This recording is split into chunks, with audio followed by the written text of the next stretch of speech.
What is going on, guys? The draft is the primary way to build a team in the NFL. But there's nothing worse for a GM than when they draft a potential franchise-changing player, only for the player to decide they don't want to suit up for the particular team. Whether it's a personal thing, a problem with the organization, or a contract holdout, these 8 notable NFL draft selections wound up never playing for the team that drafted them. Number 8, Ernie Davis. He's one of the greatest football players to have sadly never played in the NFL. Ernie Davis was a can't-miss commodity during his 3 years at Syracuse. The 6'2" power running back was a 2-time consensus All-American, and he led Syracuse to a national championship in 1959. Davis also won the Heisman Trophy in 1961, becoming the first African-American player to win the honors. He was drafted first overall by the Washington Redskins. This was in the 1962 NFL Draft, and the Buffalo Bills also selected Davis in the AFL Draft. The Redskins owner, George Preston Marshall, refused to draft black players, but Interior Secretary Stuart Udall wouldn't have any of it. He told Marshall that if he didn't have at least one black player on his roster before the start of the 1962 campaign, the lease on DC Stadium would be taken away. Head coach Bill McPeak, who also carried the GM role, opted to draft Davis since Marshall himself wouldn't do it, but the damage had already been done on Marshall's end, and Davis reportedly had no desire to play for Marshall's Redskins. He was traded to the Cleveland Browns in a blockbuster deal that sent Pro Bowler and Hall of Famer Bobby Mitchell to Washington. Now the Browns had Davis to complement the GOAT of all running backs, none other than Jim Brown. Sadly, Davis never got the opportunity to live his dream. Davis suddenly began to feel ill out of nowhere, and he was diagnosed with leukemia. One doctor gave Davis the green light to play, but head coach Paul Brown wouldn't play him. Tragically, Davis passed away at the age of 23 on May 18, 1963. The Browns retired Davis number 45 after his untimely passing. Just a brutal and heartbreaking story.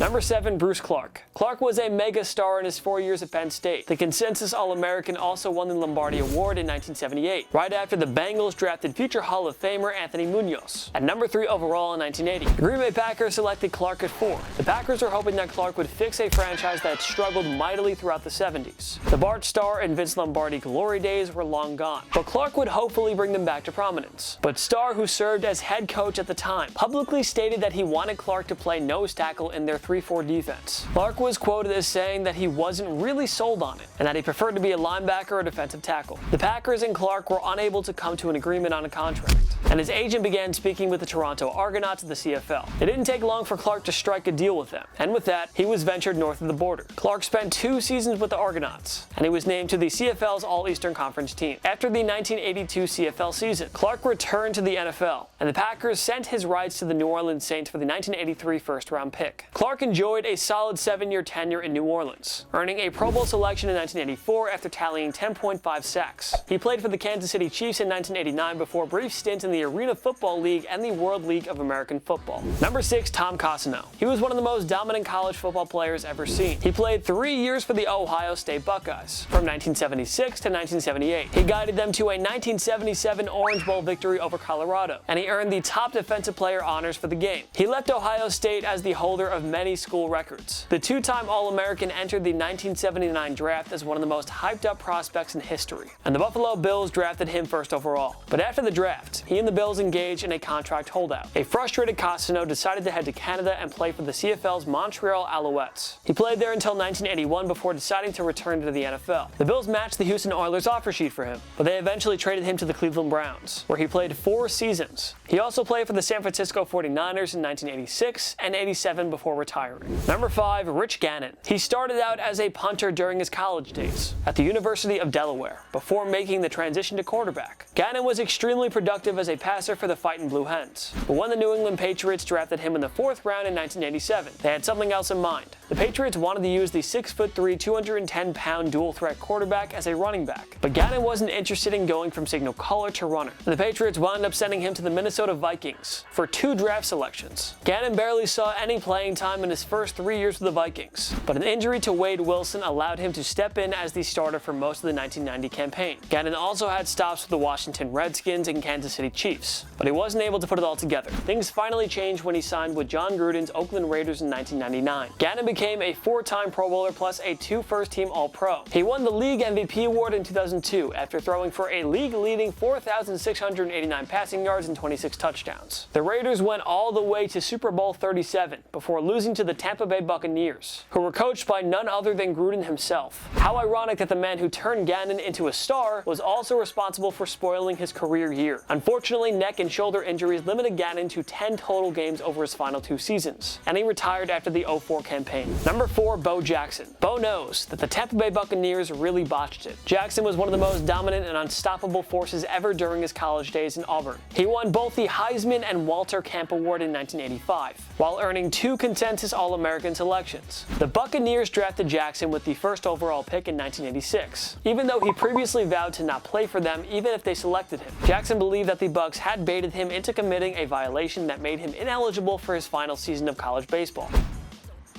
Oh, you almost had it.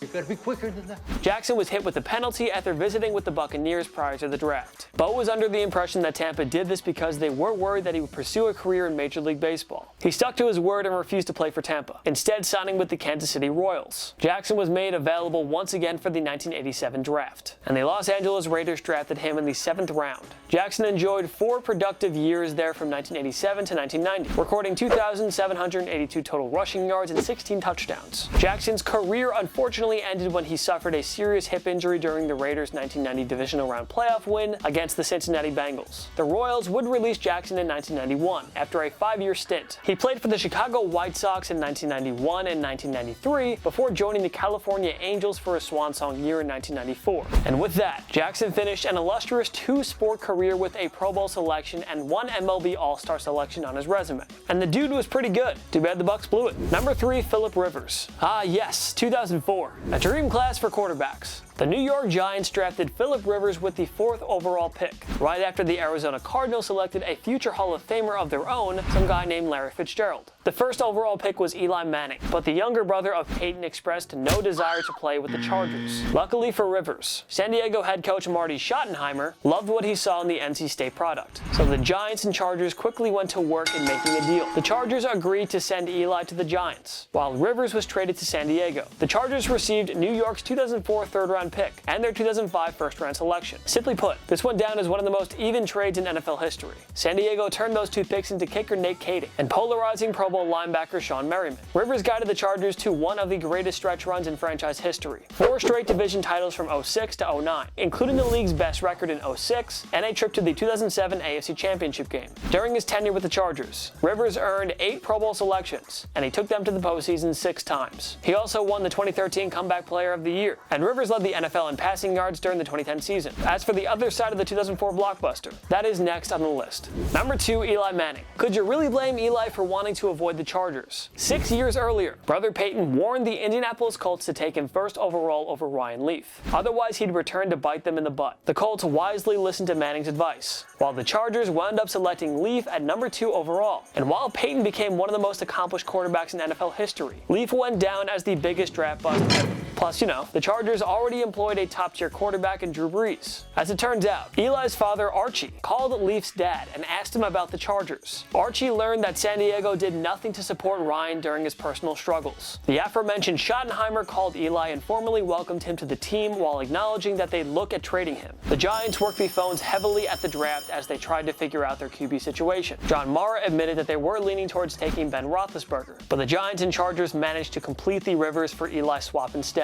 And the rest is history. Despite remarkable and frustrating inconsistency throughout his career, Manning led the G-Men to Super Bowl 42 and 46 championships, both over the New England Patriots. He was named the Super Bowl MVP in both games as well. So yeah, in the end, I bet Giants fans are pretty happy the way this turned out. Number 1, John Elway. The Stanford product entered the 1983 draft as one of the most polished and hyped up QB prospects in history. The Baltimore Colts were luckily winners of the 1st overall pick, and they fully expected to come away with the franchise-changing signal calling. The Colts selected Elway with the first pick, but he and his father weren't happy about it. Elway was also drafted by the New York Yankees 2 years earlier, and he threatened to head to the majors if the Colts didn't trade him. Elway also didn't have the desire to join a team that stood as one of football's worst. There were major worries about playing for a club that wouldn't build around him. Good thing Elway and his father stuck to their guns. The Colts finally gave in and traded him to the QB-needy Denver Broncos, in exchange for fellow quarterback Mark Herman, also standout offensive lineman Chris Hinton, and a 1984 first-round pick. It turned out to be one of the most lopsided trades in the history of football. Elway enjoyed his Hall of Fame career that saw him guide Denver to 5 Super Bowl appearances. They won back-to-back championships in 1997 and 98, which were Elway's final 2 seasons. The 1987 league MVP also earned 9 Pro Bowl selections in his illustrious career. As for the Colts, they wouldn't find their next franchise quarterback until 1998, when they took Peyton Manning first overall. What other notable players never played for the team that drafted them? Join me in the comment section below. Make sure to follow myself and TPS on social media. We post great content all the time. Instagram, Twitter, TikTok, we're on everything, go find us. If you like this video, give it a like. It takes 1 click down below, and subscribe to TPS. We post videos every single day. Every day's a new video. Of course, thank you so much for watching. I'm Jason Biondo. I'll see you next time. My knee.